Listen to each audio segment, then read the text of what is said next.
ainda. Temos algumas coisas sobre a Que Copa do Mundo. podia até falar, não tem problema. Eu tenho umas coisas para falar de Copa do Mundo, rapaz, mas Ai, meu Deus do céu. Mas a gente tá vendo hoje aqui uma realidade. Não sei o momento que você vai estar. As pessoas vão estar assistindo esse vídeo. Mas a gente tá. Passamos em um primeiro turno de eleições. Vamos agora para um Isso. segundo. Isso. E uma coisa que nós vemos hoje aqui na realidade brasileira, que o cristão, a igreja, ela é muito forte quando a gente fala sobre política.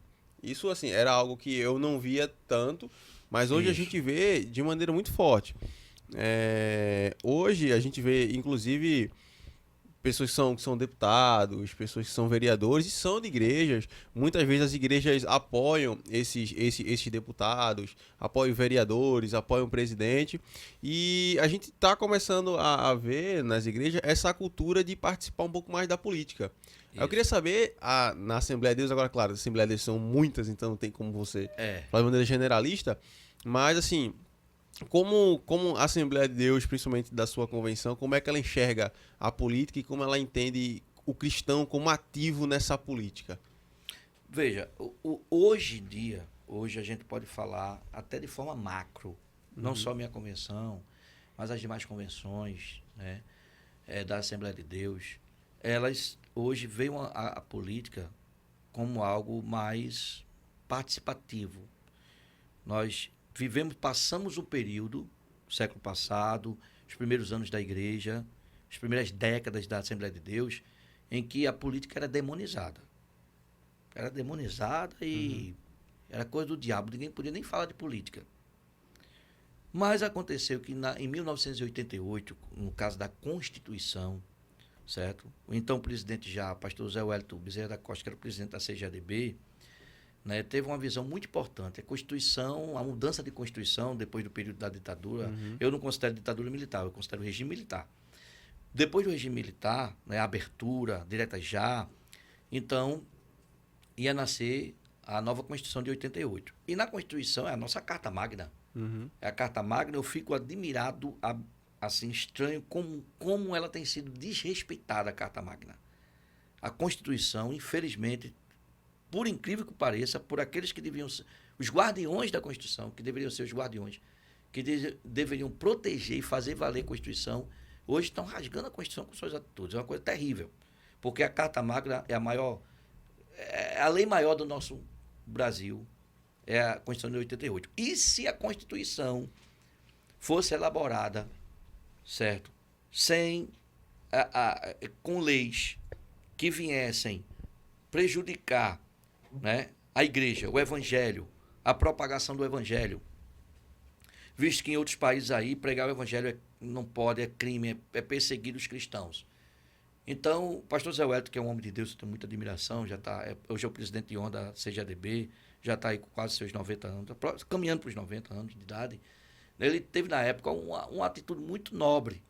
Foi tentar convencer os outros pastores, certo, que apoiassem irmãos da igreja, certo, para se candidatarem para poder trabalhar com relação à questão da Constituição de 88, né? Porque deputados é quem vota, quem faz as leis, etc. Ali foi o pontapé para a Assembleia de Deus abrir um pouco mais, abrir mesmo, para que se envolver com a questão política, certo? Porque a questão política ela é perigosa, mas ela é importante. Vamos dizer assim, a prática, né, da igreja com a política, ela é, em certa visão, perigosa, mas em outra visão necessária. Ela precisa de um equilíbrio. Eu não sou a favor de forma alguma que a igreja ela esteja alheia à política. Não sou. Tem gente que é totalmente contra isso, que a igreja se envolva com política. Eu não sou. Mas também não sou também a favor, né, que a igreja esteja totalmente envolvida com a política. Eu acho que tem que ter um equilíbrio. Então, a Assembleia de Deus hoje, ela é mais aberta para a política, certo? Com isso, eu concordo com algumas coisas que vêm acontecendo, como, por exemplo, não acho nada mais, como é que se diz, justo, democrático, certo? Que a igreja cristã tenha representantes na política, para representar certo? O segmento evangélico, etc. Eu não acho nada de errado nisso. O que eu não concordo, certo? É que alguns pastores, presidentes, titulares, etc., que são chamados para presidir a igreja, né? Eles próprios se envolverem, se candidatarem, etc., sem deixar o altar. Eu acho que tem que ter uma ética. Para aquele, eu estou falando daquele que vai pleitear e vai entrar, certo, na política. Não é aquele que apoia. Aquele que apoia, tudo bem. Ele pode apoiar, certo? E desde que aquela pessoa esteja alinhada, né, com o segmento evangélico, que esteja pronta a defender os princípios bíblicos, certo? Então, eu não sou contra que apoie. Eu sou a favor, certo? Agora, existem alguns que exageram, metem o pé pelas mãos, se envolvem demais e terminam tomando outros rumos, tá entendendo? E terminam prejudicando a igreja. A gente não pode esquecer que a união da igreja com o Estado lá atrás criou um mal na história da igreja, na igreja católica, né? Que é onde a igreja se tornou a união da igreja com o Estado, certo? Isso trouxe um mal. A gente não pode esquecer disso, certo? Então a gente deve ter participação? Deve. Inclusive, o Estado laico é fruto da Reforma Protestante. A Reforma Protestante deixou de herança essa questão de que o Estado deve ser separado da igreja. Porém, a gente não pode ser o Estado laico, né? Porém, o Estado é laico, mas não é laicista. Muito pelo contrário. O Brasil é um país extremamente religioso, de uma expressão religiosa muito forte. Então, a gente não pode anular totalmente a religião, certo? Do Estado, de algumas assim, ações do Estado e etc. Então, as religiões têm que ser vistas, sobretudo a religião cristã, porque juntando os católicos, né, romanos, com os ortodoxos e com as denominações evangélicas, nós somos quase 90% da população do Brasil. Então, não existe isso de tirar totalmente, certo? Separar totalmente a igreja, ou seja, deixar a igreja sem representação, sem ser, ou seja, vista pelo Estado. Que aí é que eu acho que é o grande problema que aconteceu depois da redemocratização, quando nós começamos a ter os primeiros governos, né, a presidente da República, o voto direto. Começou a se implantar um regime de governo mais à esquerda, que a base da esquerda é o ateísmo marxista, certo? Ou seja, é a filosofia de esquerda. Isso aí, se a pessoa ler Karl Marx, Lenin, etc., vai ver que eles são baseados no ateísmo. A frase de Karl Marx, a religião é o ópio do povo, acabou-se. Não é questão só de cristianismo, é qualquer religião. E quiseram governar o país totalmente voltado contra, né, com pautas anticristãs. Como é que você quer governar o país extremamente cristão, defendendo pautas anticristãs? Não dá certo, não deu certo, não vai dar certo. E aí tem um lado, a igreja que antigamente demonizava a política, deixou um espaço muito grande, né, para que essa filosofia esquerdista, que é ateia, anticristã, certo, dominasse. Aí a igreja vai acordar. Agora a igreja, por isso que agora, certo, a igreja está despertando mais para isso. Eu só acho que deve ter um equilíbrio. Pronto. Se tiver um equilíbrio, tudo bem. Não é? Vendo o equilíbrio, algo saudável, tudo bem. Tá entendendo? Agora, dizer, pastor não deve se envolver de política no sentido de que não pode apoiar o político, não pode defender uma linha. Não, totalmente. Um pastor é um cidadão também. Ele é um cidadão e ele pode expressar. O que ele não pode e não deve, e ninguém pode fazer isso, é impor as pessoas a votarem quem quer. Isso eu sou totalmente contra. Certo? Tem algumas pessoas assim, porque eu fiz história, então algumas pessoas assim, o senhor está mudando a casaca, tudinho. Né? Por quê? Porque eu fui doutrinado para ser esquerda.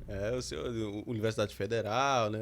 Fui doutrinado para ser esquerda. Uhum. Então, quando eu comecei a seguir a linha da direita, eu não sou extrema direita, também não concordo com a extrema direita, certo? Mas uma direita mais centro, equilibrada, com os pés no chão.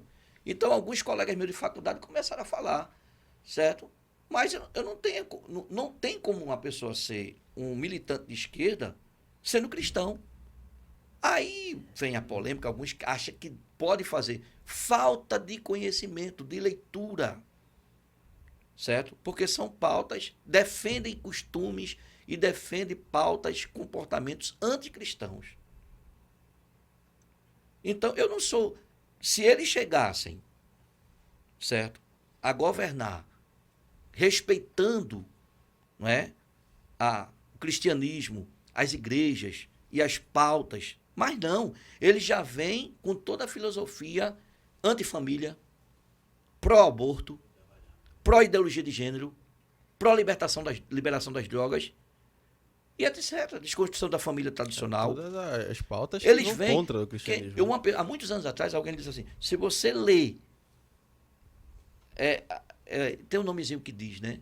Não é um plano de governo, não.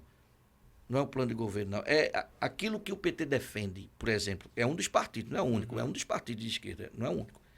Que defende. Se a pessoa que é cristã lê o que eles defendem, os que eles acreditam, quais são os propósitos dele, se for cristão e ler e querer se filiar, e quando for ler e dizer assim, não. Se ele é crente cristão mesmo, ele não entra. Certo? Porque a visão deles são totalmente uma visão contrária à da igreja. Não é? Então, o Brasil está vivendo esse momento, aí vem as críticas, né? Porque aí pastor falando isso, pastor falando aquilo. Se nós, padres, pastores, né, líderes religiosos, não nos posicionarmos, certo? Então, o povo vai ficar cada vez mais tomando atitudes por desconhecimento, por falta de orientação de conhecimento. Então, eu não vejo como um padre, um pastor, que, por exemplo, vai falar de política, certo? E vai dizer, olha, isso é isso, isso. Eu não vejo como alguém que está agindo, certo? Totalmente anti o seu chamado. Não. Ele está realmente agindo conforme o seu chamado. Conforme o seu chamado. Porque se ele vai dizer, se você sabe que um partido ou um político é pró-aborto, não vote, você vai fortalecer algo que a Bíblia não concorda, que o cristão não concorda, que a igreja não concorda. Então, a pessoa que está fazendo isso, ela está prestando serviço à igreja. Agora, se o cristão vai lá e vota, é com ele Deus. Então, eu também não concordo que haja perseguição com aquela pessoa e etc. Então, agora a gente tem que informar. Graças a Deus, que eu fui uma pessoa que estudei, que fui orientada. O pessoal está falando, por exemplo, falando de política agora, segundo turno. Primeiro turno, Lula ganha disparado no Nordeste. Falaram mal do Nordeste. Deixa eu dizer uma coisa para vocês. Não, dentro do Brasil, com todo o respeito às outras religiões, ou regiões, com as outras regiões, certo? E com os outros povos, que o Brasil é uma mistura de povos, de raças, de etnias. É branco, negro, índio, europeu. Depois tem a entrada do pessoal europeu lá no sul do Brasil, fugindo de guerra para colonizar o parte do sul do Brasil. Então não é nem só o europeu, o português. Mas depois vem o alemão, vem o italiano lá. O sul do Brasil o Brasil é uma mistura tremenda. Os africanos com a escravidão, etc. Enfim. Mas com todo respeito ao sul do Brasil, ao centro-oeste, ao sudeste, ao norte. Eu não tenho um povo mais especial do que o nordestino. E eu vou dizer, a Câmara está aqui? Vou dizer para a Câmara. Sabe que a prova de que o nordestino ele é um povo tão especial e tão grato é ele ter votado no primeiro turno em Lula. Que é isso, pastor? É isso. Porque quando o nordestino vota em Lula, ele está acreditando nas mentiras deles ainda. Ele é tão fiel Tão fiel, o nordestino é tão fiel, que enquanto não provar a ele que a pessoa está enganando, que a pessoa foi covarde, podia ter mandado água para cá há muito tempo, certo? Enquanto que poderia ter dado um Bolsa Família com valor maior, enquanto não provar isso para o nordestino, ele continua fiel. Mas, pastor, e esses anos todinho ainda ele acredita, muitos nordestinos votam em Lula, não é porque são analfabetos, não é porque são desqualificados, não é por nada não, é porque é um povo que acredita, que abraça e é fiel e é grato.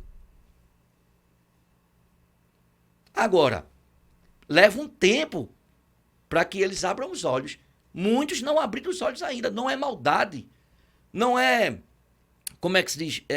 Por causa de analfabetismo, não é nada disso, não. O desconhecimento ajuda muito, certo? Mas é um povo fiel, trabalhador. Você pode confiar no nordestino. O nordestino vamos dizer, da nata mesmo, são pessoas de bem, pessoas corajosas, trabalhadores, e que você pode confiar nele. Agora, o problema não está no nordestino, o problema está em Lula. Eu acreditei em Lula, eu votei em Lula 2 vezes. Em Dilma eu nunca votei, porque meus olhos abriram no final da gestão de Lula. No final dos 8 anos de Lula. O meu mentor, o pastor Oswaldo Pereira da Silva, não esqueço nunca disso. Aquele velhinho de mais de 80 anos, o presbítero Hélio foi batizado por ele, teve com ele lá no Rio e etc, foi batizado lá por ele, sabe? Homem de oração, orava muitas horas de joelho. Foi a ele que Deus mostrou que eu tinha um chamado. Ele é o meu mentor, o meu orientador ministerial. Perdão. Quando eu conheci ele em 2002, no ano da eleição de Lula. Uhum. E ele partiu em 2007.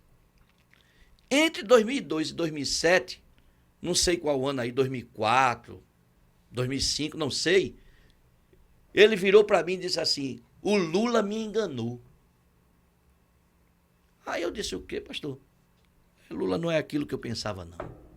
2004, 2005. É brincadeira. E eu fiquei querendo entender porque o meu pastor disse isso. Porque eu achava o Lula um herói. Eu acreditei. 15 anos de idade, 1989, eu chorei com a pregação de Lula em Dantas Barreto. Uhum. Camarada que veio de uma seca, que veio de uma família difícil, sabe, que lutou tanto. Ele tinha um conhecimento, eu acho que só quem pode ajudar os necessitados do Brasil é aquele que sentiu na pele. Sim. Então eu não critico os meus irmãos nordestinos. Não critico. Não critico nenhum deles.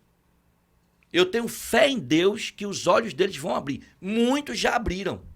Eu sou uma pessoa privilegiada pela misericórdia de Deus porque eu tenho conhecimento. Fui observando as coisas, fui observando e vi. Certo? Que toda a bondade de Lula, do PT, era o quê? Era justamente por um plano de poder, um projeto de poder, não só do PT para o Brasil, como da esquerda para a América Latina, com Fora de São Paulo.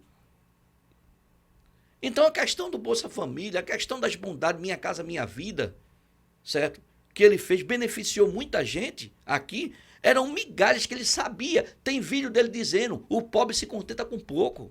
A coisa mais fácil do mundo é você satisfazer o pobre, porque ele se contenta com pouco. Ele sabia que aquilo ia dar um voto. Ele sabia que ele ia ter uma base eleitoral daquilo. Uhum. Tá? E ele, como nordestino, como alguém que sofreu da seca, segundo a sua família, ele teve a oportunidade de acabar, de fazer a transposição de São Francisco, do Rio São Francisco, certo? O mais rápido possível, mas ele não fez. Ele começou a obra, mas aquilo foi motivo de desvio. Depois veio Dilma. Dilma não concluiu. Por quê? Porque ele quer sempre alimentar a esperança do nordestino. Eu não ajudei vocês em alguma coisa, a água vai chegar. E aquilo ser motivo de voto e motivo de corrupção. Então, os olhos das pessoas, muita gente não abriu os olhos ainda, que Lula é um mentiroso. No primeiro turno, ele faz um vídeo falando que é a favor do aborto, claramente. Não é um aborto de alguém que foi estuprado, não é um aborto de uma criança que está com problema de gestão. Não. É aborto de qualquer uma jovem, adolescente, até que vive numa vida promíscua, às vezes, né, uma gravidez desejada, que se deita com um com o outro, e até, às vezes, de engravidar e tira e pronto. Daqui a pouco está com a vida assim, desse jeito. Quer dizer, um incentivo a uma promiscuidade. e matar vidas inocentes do nada. Ele é a favor do aborto. Já no segundo turno ele já está dizendo que é contra. Então tem muito nordestino que não abriu os olhos ainda, porque é muito difícil você acreditar que uma pessoa é má se aquela pessoa chegou, você não tinha nada e a pessoa chegou com um prato de comida para lhe dar. Pois é. É muito difícil isso. Você botar na minha cabeça que alguém que uma vez eu estava na lama me estendeu a mão, ele não me deu um banho, ele podia ter me dado um banho, mas pelo menos ele me tirou da lama. Então eu vou estar na minha cabeça que aquele cara me ajudou. Aquele cara me ajudou. Só que por trás daquela ajuda havia o quê? Uma má intenção. Não foi uma ajuda por bondade. Porque se fosse por bondade, a transposição de São Francisco estava completa há muito tempo. Se fosse por bondade, o dinheiro que foi levado lá para Cuba, para Nicarágua, sei lá, para os outros problemas são as pessoas que se corrompem, etc. Então eu sempre acompanho. Eu acompanhei e disse, eu já nem vai ganhar um no primeiro turno, nem outro. É. Lula não vai ganhar porque ele não tem esses votos todos. E Bolsonaro não vai ganhar porque ele está sendo muito perseguido. Estão ajudando muito Lula. O William Bonner, na cara de pau, no começo da entrevista com o Lula, disse assim, o senhor, a primeira coisa que ele diz é isso, o senhor não deve nada de gay. Que é isso, gente? Pelo amor de Deus. É muita ajuda a favor dele. Agora, na minha análise que eu vi fazendo, olhando ele, eu posso estar muito errado, mas Bolsonaro vai ganhar. Posso estar muito... Não é iludido, não. Eu estou analisando friamente. Uhum. Eu estava com o pé atrás, achando que Lula ia ganhar. É muita ajuda. Eles não soltaram Lula para concorrer e perder. Não. Eles soltaram para ganhar. É a maior É arma, um né? sistema para ganhar, porque eles querem Lula lá. É a única solução para eles. É Lula na cadeira. Certo? Mas parece que o tiro saiu pela culatra. Essas investidas do STF, do TSE, tá voltando contra Lula, certo? Bolsonaro tem recebido muito apoio, inclusive de Zema, que é um ódio, que na minha opinião, o próximo presidente depois de Bolsonaro eleito é Zema, que é um camarada que governou Minas Gerais com transparência, com pé no chão, que pegou o estado quebrado do PT, é um cara íntegro e tá apoiando o Lula, como eu, a mesma visão minha, né? Tem algumas diferenças, mas nada pior do que o PT. Tá ali ajudando, apoio aqui, apoio ali, apoio ali, apoio ali. Bolsonaro está crescendo, certo? Não vai ser uma diferença grande, mas eu acredito que Bolsonaro vai levar. E eu espero que nesses próximos anos os nordestinos vão abrindo os olhos e vão observando, né? E se desligar do PT, porque infelizmente foi um mal para o país. E outra coisa, ele está respirando ódio, vingança. O Ciro Gomes falou isso, tá no YouTube, você pode procurar. Ciro Gomes falou isso e é verdade. Se ele volta ao poder, muita coisa ele já falou já para preparar o povo. Censurar a mídia, Sim, liberar aborto, ele fala dizer que não, mas ele falou no começo. Já para o povo, ele vai querer controlar as mídias, as redes sociais e a mídia. Ele já falou porque ele vai fazer isso de prioridade. Entendeu? Então, se ele volta, não vai ser coisa boa. Pode ficar certo. Né? E o pastor, como é que fica a igreja? A igreja de Jesus. As portas do inferno não prevalecerão contra a igreja do Deus vivo. Agora, dizer que é bom que você tenha um governo totalmente anticristão, isso aí, claro que não é bom para ninguém. Para nenhum cristão, para nenhuma igreja, para nenhuma denominação. Verdade. Não é verdade? É verdade. Mas eu acredito que assim, ainda, a igreja ela vai continuar crescendo, ela vai ter a força dela. Agora, claro, dependendo do que acontecer, pode ser que ela sofra ainda claro. mais. Mas a igreja ela consegue sobreviver. Ela segue triunfando para o céu, né? Consegue, graças a Deus. Até o dia de Jesus trazer, buscar. Com certeza. É importante, é muito importante a gente falar sobre política.